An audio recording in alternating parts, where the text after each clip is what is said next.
नमस्कार दोस्तों, आज हम क्लास 10th के महत्वपूर्ण प्रश्न लगाएंगे जो कि अभी कुछ दिनों बाद पेपर है यूपी बोर्ड क्लास 10th के।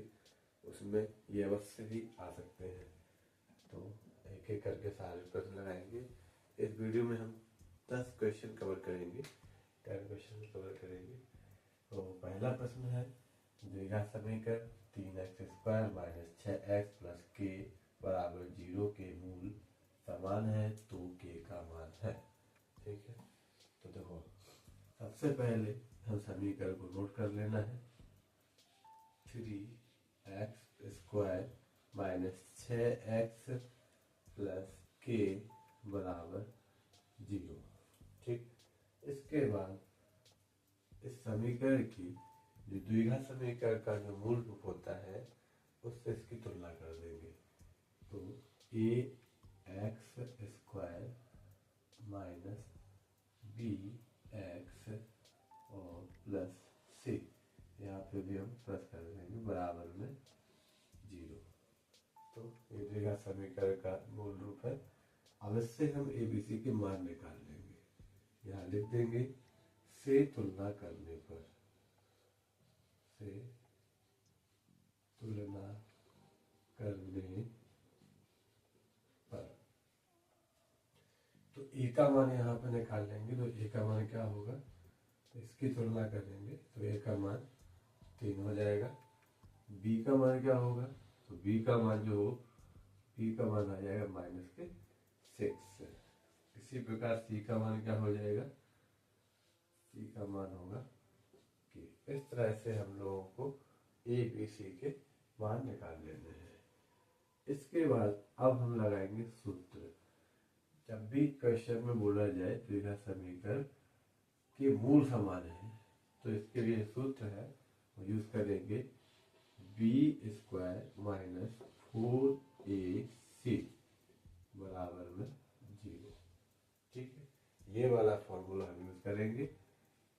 अब इसमें हम एक एक करके मान को रख देंगे। b², तो b का मान क्या है हमारे पास, ये निकाला हमने -6, इसमें रख देंगे -6 का होल स्क्वायर -4 गुणे ए का मान क्या निकाला 3 रख देंगे, और सी का मान क्या निकाला के रख दिया बराबर में 0। इसके बाद अब -6 का स्क्वायर खोलना है। तो -6 का स्क्वायर, -6 गुणे -6 कितना होगा 36, माइनस गुणा कर लेंगे इनका, 4 × 3 = 12, 12 का के में गुणा होगा तो 12 के बराबर 0। इसके बाद क्या करना है, इस ये जो माइनस का 12 के है, या तो उसको पक्षांतर कर दो उधर, या फिर 36 को 0 की तरफ पक्षांतर कर देंगे। तो क्या कर रहे हैं हम, 36 को पक्षांतर कर देंगे।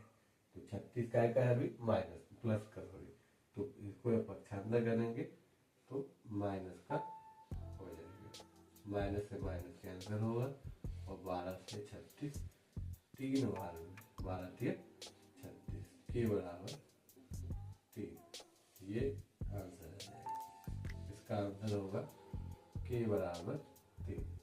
तो इस प्रकार से ये पहला प्रश्न आपका कंप्लीट हो जाएगा। अगला प्रश्न है, दो बिंदुओं 2,3 और 4,1 के बीच की दूरी होगी। तो इन दो निर्देशांकों के बीच की दूरी ज्ञात करनी है। सबसे पहले निर्देशांकों को लिख लेंगे। ए बराबर, इसे मान लेंगे 2,3, और इनकी जो मान निकालना है वो x1 बराबर 2 मानेंगे, ये पहला, तथा y1 बराबर 3 मान लेना है। ओके, पहले वाले अंक यानी इसको x1 मानना है, x बराबर 2, और दूसरा जो 3 लिखा है इसको हम मान लेंगे y1 बराबर 3। ठीक उसी प्रकार इसको भी b बराबर 4,1, इसके लिए भी इसे मानेंगे x2 बराबर 4 तथा y2 बराबर 1। इस तरह से हमको x1 y1 तथा x2 y2 के मान निकाल लेने हैं। ठीक, क्योंकि जब भी इस तरह से प्रश्न आए 20 की दूरी निकालनी हो तो इन निर्देशांकों को तुमको x1 y1 x2 y2 के रूप में मानना है। अब हम लगाएंगे दूरी सूत्र। तो कैसे लिखेंगे, हमने a और b के रूप में लिया तो लिखेंगे a तथा b के बीच की दूरी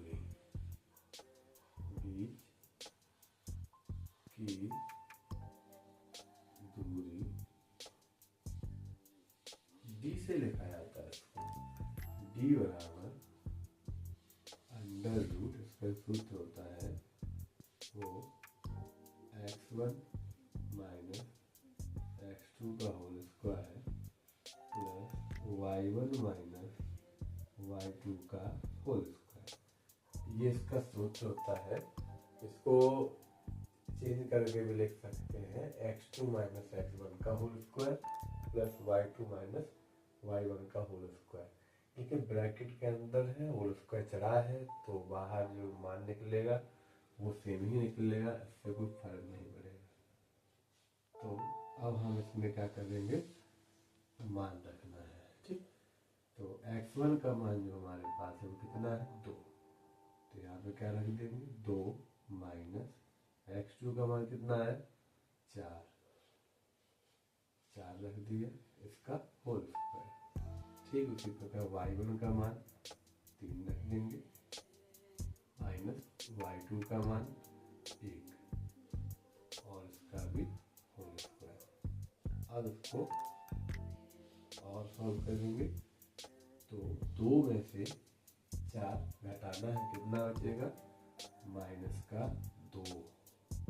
ठीक, प्लस 3 में से 1 घटाएंगे कितना बचेगा प्लस का 2। इसके बाद अब इसका स्क्वायर खोलेंगे तो 2 का स्क्वायर माइनस 2 का स्क्वायर कितना होगा 4, इसी प्रकार प्लस 2 का स्क्वायर कितना होगा 4 और ये दोनों जुड़ जाएंगे। 4 प्लस 4 कितना हो जाएगा 8 वर्ग मात्रक। ठीक, ये इसका आंसर है। लेकिन अगर आंसर सीट में इस तरह से नहीं है, बहुविकल्पी में अगर ऑप्शन में आता है तो इसको हम लासा निकाल सकते हैं। लासा निकाल के और फिर रखेंगे तो 8 का लासा निकालेंगे अभाज्य वर्ग सॉरी, तो 2 का भाग देंगे इसमें, 2 का भाग देंगे 4, फिर 2 का भाग देंगे तो 2 आ जाएगा और फिर 1 बार। तो इसमें पेयर देखना है, इसका पेयर यानी जोड़ा बन जाए वो संख्या एक बार बाहर आ जाएगी, इसका जोड़ा नहीं बनेगा वो अंदर रहेगा। तो इस तरह इसका जो आंसर होगा वो 2 अंडर रूट 2 वर्ग मात्रक, ये इसका आंसर है। अगला प्रश्न, एक वृत्त की परिधि 22 सेंटीमीटर है, इस वृत्त के चतुर्थांश का क्षेत्रफल होगा। तो इस वृत्त की परिधि दी गई है और उसके चतुर्थांश का क्षेत्रफल निकालना है। देखो कैसे लगाएंगे, सबसे पहले वृत्त की परिधि इसको लिखेंगे वृत्त की परिधि बराबर 22 सेंटीमीटर। वृत्त की परिधि जो कि दी गई है उसको लिख लेना है। इसके बाद अब वृत्त की परिधि का फॉर्मूला क्या होता है वृत्त के पहले जो सूत्र होता है उसके बराबर में इस मान को रख देंगे 2 πr बराबर में 22 सेंटीमीटर। ठीक है, ये वृत्त की परिधि का फॉर्मूला होता है 2πr। इसके बाद इससे हम निकाल लेंगे r का मान। ठीक, तो क्या करना है, यहाँ पर डायरेक्टली 2 से 2 एकम 2 और 22 को काट सकते हैं 11 बार में। और पाई का मान रख देंगे, पाई का मान 22/7 गुणा r बराबर 11 सेमी।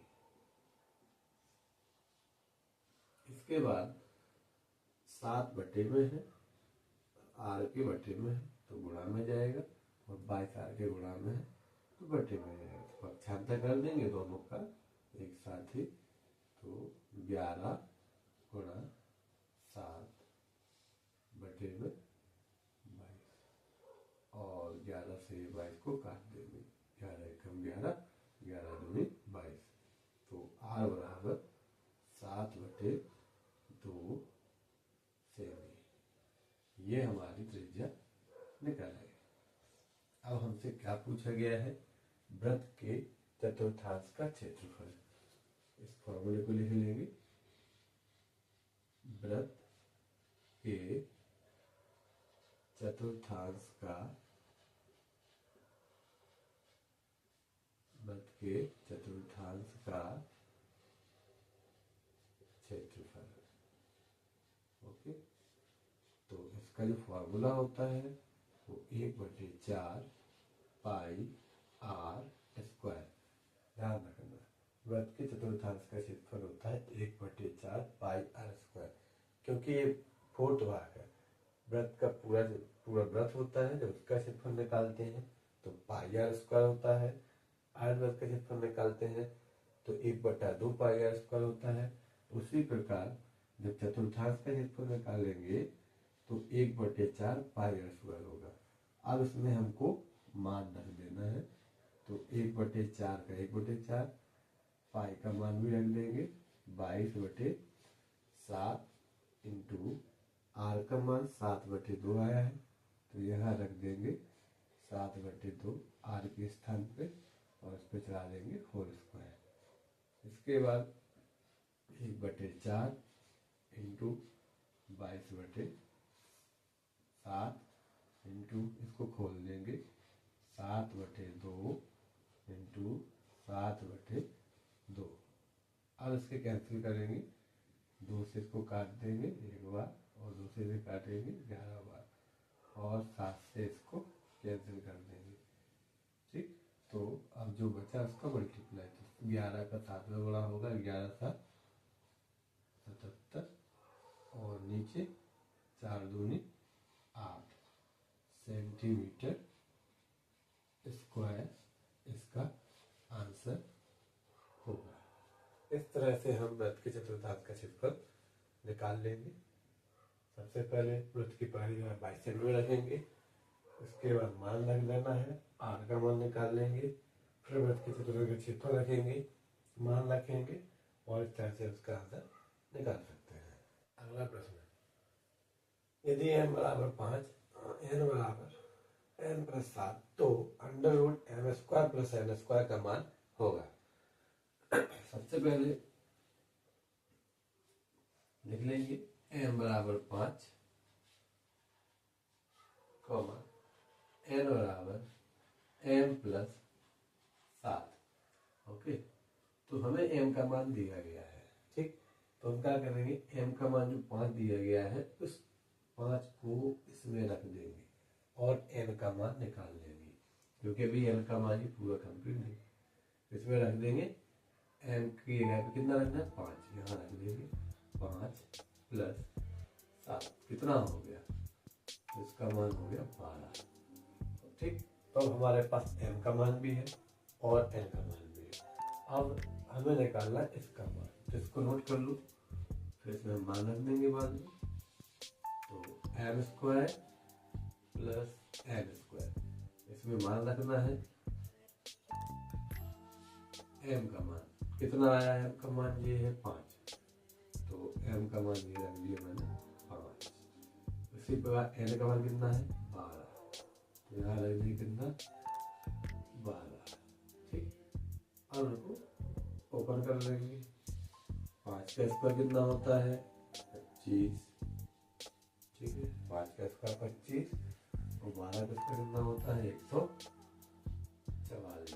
जोड़ देंगे कितना होगा, दोनों को मिला के 169। 5 4 9 4 2 6 169 हो जाएगा। और अब ये जो है 169 किसका वर्गमूल होता है 13 का, तो 13 गुणे 13 ये बाहर निकल के क्या आ जाएगा 13, तो इसका आंसर क्या होगा 13। इस तरह से इसका हम मान निकाल सकते हैं। अगला प्रश्न, यदि a बराबर 30 तो 1 + tan स्क्वायर a बटा 1 + cot स्क्वायर a का मान होगा। सबसे पहले इसको लिख लेंगे, इसमें हमको मान रखना है 1 + tan स्क्वायर a बटा 1 + cot स्क्वायर a, ये लिख लिया। अब इसमें इस a की जगह पे क्या रख देंगे 30, क्योंकि a बराबर हमको 30 दिया गया है। 1 + tan स्क्वायर 30 बटे 1 + cot स्क्वायर 30। इसके बाद अब इसके हम मान निकालेंगे। ठीक है, तो tan 30 का मान कितना होता है, तो ध्यान दें tan 30 का मान 1/√3 होता है, और ये याद कर लें। इसके बाद इसी प्रकार से cot का भी मान रखेंगे, तो 1 + cot का मान होता है केवल √3, cot 30 का मान ओनली √3 होता है, और इसका स्क्वायर खोल देंगे। इसके बाद अब स्क्वायर खोलेंगे, तो 1 का स्क्वायर कितना होगा 1, और √3 का स्क्वायर कितना होगा 3। इसी प्रकार नीचे भी खोलेंगे, तो √3 का स्क्वायर कितना होगा 3। आगे अब इनका इसके नीचे हम 1 लगा के और लासा लेके हल करेंगे, तो लासा कितना बनेगा 3 बनेगा, और 3 एकम 3, ऊपर 3 + 1 हो जाएगा। इसके बाद नीचे जुड़ जाएगा 1 + 3 कितना होगा 4।